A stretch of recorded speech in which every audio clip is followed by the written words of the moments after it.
Tersangka korupsi jasa konsultasi Perum Jasa Tirta II ditahan.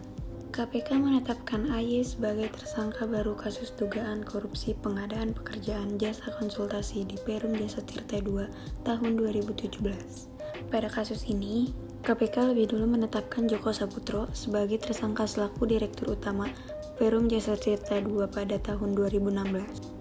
Saat itu, Joko memerintahkan untuk merelokasi anggaran dan revisi anggaran dengan mengalokasikan tambahan anggaran pada pekerjaan pengembangan SDM dan strategi korporat dari nilai awal 2,8 miliar menjadi 9,55 miliar. Setelah dilakukan revisi anggaran, Joko Saputro memerintahkan pelaksana pengadaan kedua kegiatan ini dengan menunjuk AY sebagai pelaksana. Pada kedua kegiatan tersebut, AY menggunakan dua bendera perusahaan, yaitu PT Bandung Management Economic Center dan PT 2001 Pangripta.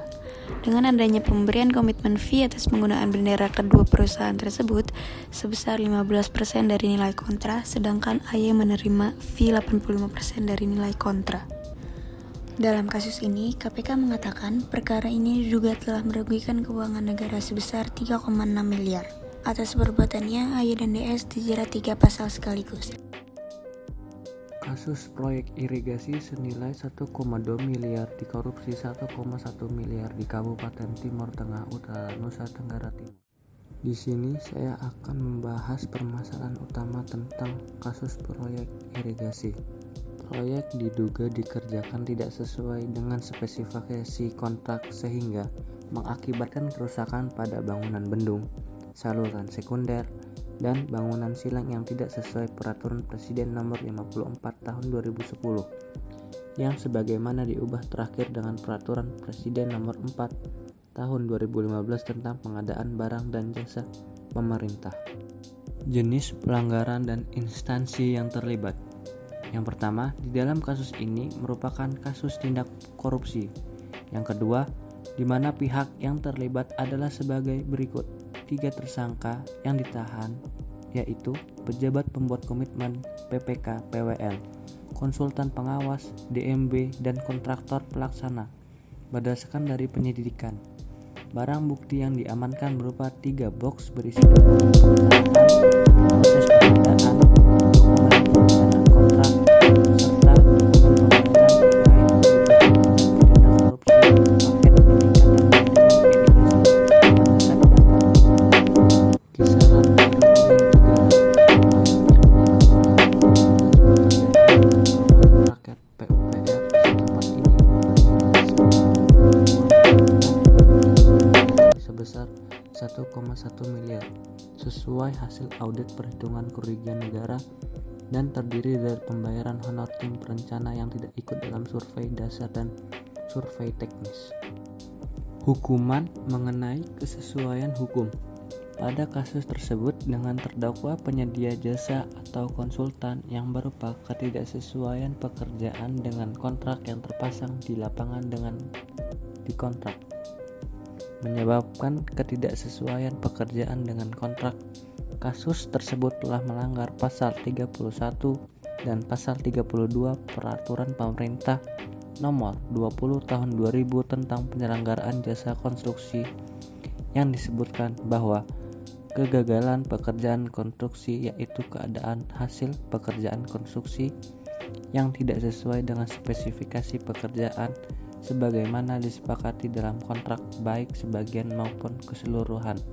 Di sini, penyedia jasa wajib mengganti atau memperbaiki kegagalan pekerjaan tersebut atas biaya sendiri. Adapun sanksi atau hukuman terhadap kegagalan bangunan juga diatur dalam pasal 41 sampai pasal 43 Undang-Undang Nomor 18 Tahun 1990 tentang jasa konstruksi. Para terdakwa pidana paling lama 5 tahun penjara atau denda paling banyak 10% dari nilai kontrak hukum yang diterima.